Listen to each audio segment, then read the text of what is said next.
What's up, KAG? Imagine mo, bumili ka ng token. Tapos, after ilang buwan, sasabihin ng project, guys, lilipat tayo ng bagong token kasi mag-upgrade tayo. Pero ito yung tanong, upgrade pa talaga yan o tinatakasan lang nila yung sirang economy ng luma nilang token? Pag-usapan natin. Let's go! Sa crypto, isa sa pinaka-confusing na bagay para sa mga beginners, yung biglang may announcement na token migration, token swap, rebranding, veto launch, new contract. At kadalasan, pag narinig yan ng mga holders, nakahati agad sa dalawa. Yung una, bullish yan bro, upgrade.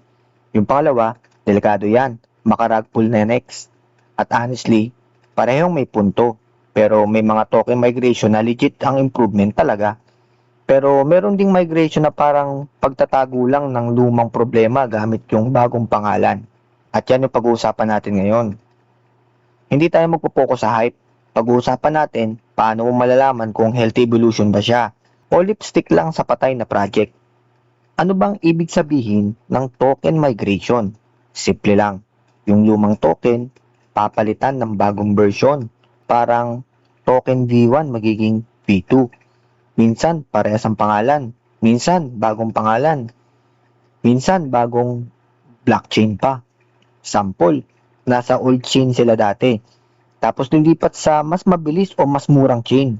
Or minsan, papalitan nila yung buong tokenomics. Supply, taxes, utilities, staking system, governance. Lahat pwedeng baguhin. At dito na nagsisimula yung problema. Kasi sa traditional business, kapag nag-rebrand ka, usually logo lang o marketing. Pero sa crypto, kapag nag-rebrand ka, pwedeng buong economics ng pera ng tao ang mabago. At sobrang big deal nun. At ito yung hindi naintindihan ng maraming beginners. Hindi porket version 2, mas maganda na agad. Actually, minsan, mas delikado pa. Mamaya, pag-uusapan natin yung pinakamalaking dahilan kung bakit ginagamit ng ibang project ang migration para takasan ang sariling kasalanan nila. At doon, nagiging delikado. Ito yung mga legit reason bakit nagmamigrate. Kasi hindi naman lahat ng migration, scam. May mga legit reason talaga. Una, security fixes. Minsan may bug sa mga smart contract at hindi na nila maaayos dahil immutable na yung blockchain. So kailangan gumawa ng bagong contract. Legit yan. Mas okay na mag-migrate kaysa ma-hack yung buong system. Pangalawa, bagong features. Halimbawa, dati simpleng token lang sila. Ngayon, ang gusto nila, may staking, governance, cross-chain utility, gaming integration, AI ecosystem, gas token mechanics. Possible, kailangan talaga ng bagong architecture. Pangatlo, chain migration. Halimbawa, mula sa Ethereum papunta sa sariling chain o BNB chain papuntang layer 2. Minsan, practical talaga. Mas mura yung fees, mas mabilis ang transaction. Valid reason yan.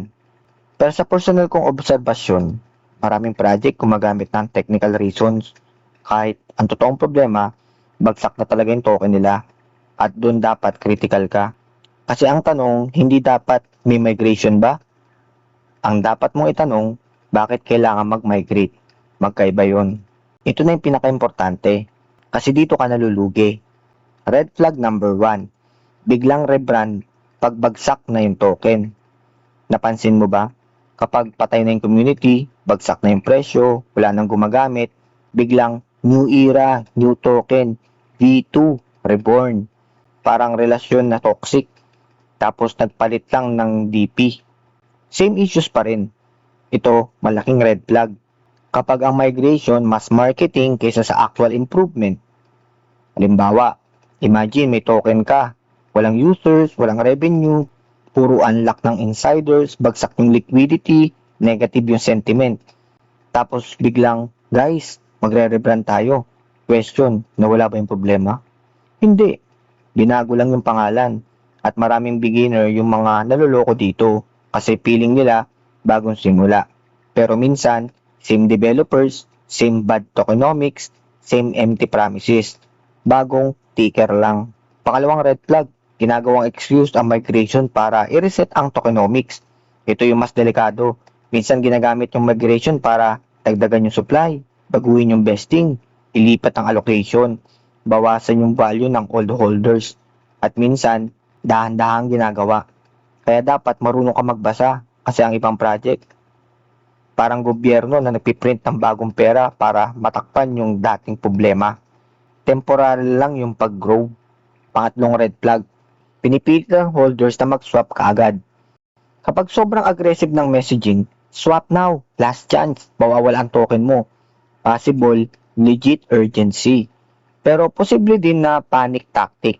Dapat malinaw. Paano mag-migrate? Hanggang kailan? Audited ba? Official ba yung links? May support ba? Kasi maraming phishing scam sumasabay sa migration.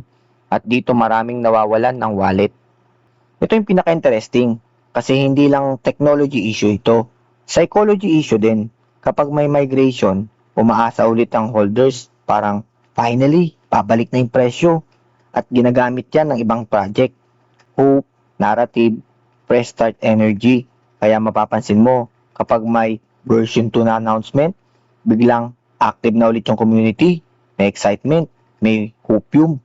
Pero ito yung brutal na realidad. Hindi migration ang nagpapaganda ng project. Utility, users, revenue, demand. Yun. Kahit ilang beses ka magpalit ng token, kung walang gumagamit, wala pa rin. At ito yung part na madalas hindi sinasabi sa'yo. Ikaw. Kung may hawak ang token tapos biglang sinabi, mag-version 2 na tayo, matutuwa ka ba agad o matatakot? Comment mo dyan sa baba. Kasi gusto kong makita kung gaano ka ka-aware ngayon dito sa ganitong galawan. Pero teka muna, kailan ako magiging positive sa migration? Maging fair tayo. Hindi ako anti-migration, pero meron akong checklist.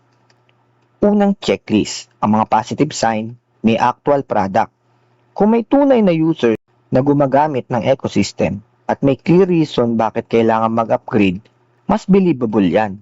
Pangalawang positive sign, transparent ang team. Hindi vague, hindi puro hype.